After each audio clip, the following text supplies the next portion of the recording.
Iran launched more than 180 missiles at Israel on Tuesday, marking a dangerous escalation in the long-running conflict between the two nations and their regional allies. Tehran described the attack, which targeted Israeli military facilities, as a direct response to recent Israeli strikes that killed key militant leaders in Lebanon and Gaza. The missile barrage, the largest attack in recent years, has raised fears of a broader Middle East war, as Israel vowed swift retaliation.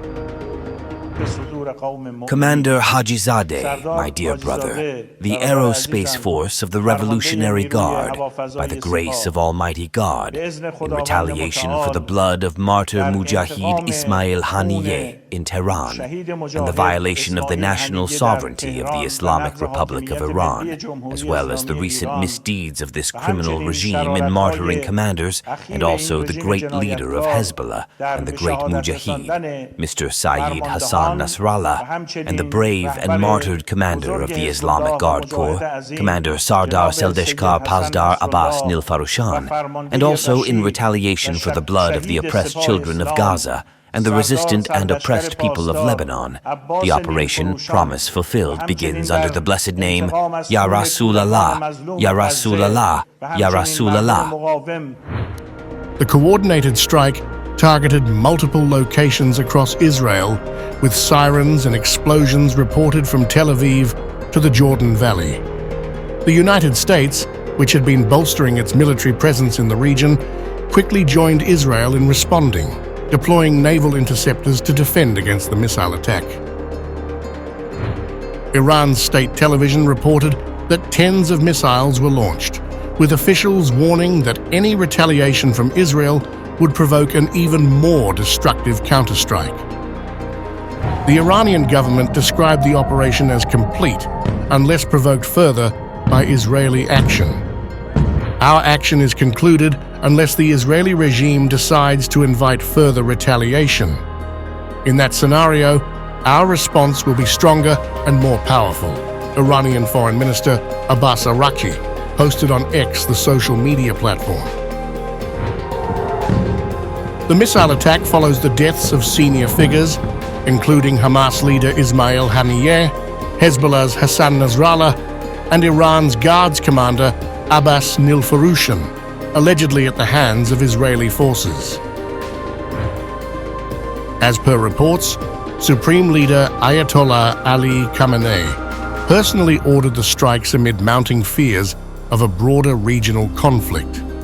Iran, using hypersonic Fatah missiles for the first time, claimed 90% of the missiles successfully hit their targets, mostly focused on Israeli military sites.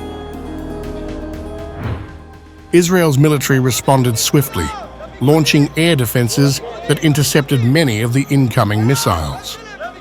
Rear Admiral Daniel Hagari noted that the strikes, though significant, were largely mitigated through a coalition defense led by the United States. However, damage was reported in several locations, including a school in the city of Gadara, central Israel. In response, Israeli Prime Minister Benjamin Netanyahu vowed retaliation. He also warned of targeting Iranian infrastructure if further aggression occurred. Iran made a big mistake tonight, and it will pay for it. The regime in Iran does not understand our determination to defend ourselves and our determination to retaliate against our enemies. The United States, a long-standing ally of Israel, strongly condemned the missile attacks, warning that Iran would face severe consequences for its actions. President Joe Biden reaffirmed his administration's unwavering support for Israel, calling the Iranian assault ineffective. Pentagon officials confirmed that U.S. Navy warships had deployed interceptors to help defend against the incoming missiles and pledged continued full support for Israel's defense. I'm not aware of any pre-warning by Iran about their potential attack. As you know, this is something we've been following very closely for a while. based on the threats of retaliation by Iran. And so we've been closely consulting with Israel for a while now to be prepared in the eventuality. And as today demonstrated, we were prepared, and we were able to successfully work alongside Israel to defend them from this attack. While the US stopped short of calling for restraint, European leaders and the United Nations voiced concerns about the growing violence. The UN Security Council scheduled an emergency meeting, and the European Union urged an immediate ceasefire. This must stop. We absolutely need a ceasefire, said UN Secretary-General Antonio Guterres, echoing the sentiments of European leaders. The ongoing conflict, especially with Israel's intensified attacks on Hezbollah strongholds in Lebanon, has raised the specter of a wider regional war.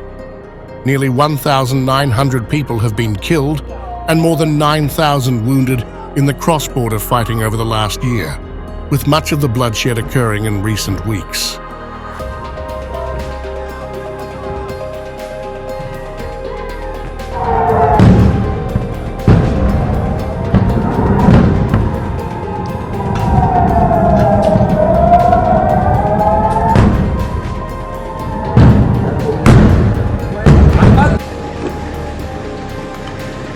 Why, yo!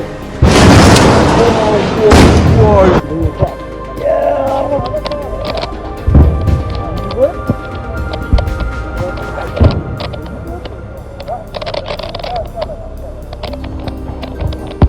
المطار دخل مطار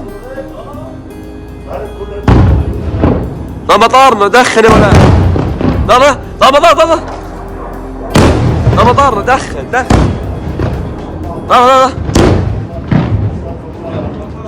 المطار ده ينعم تحرك 200 المطار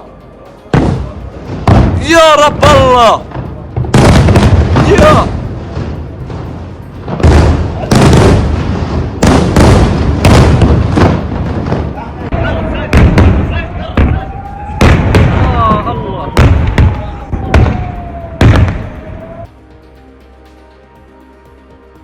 Yo!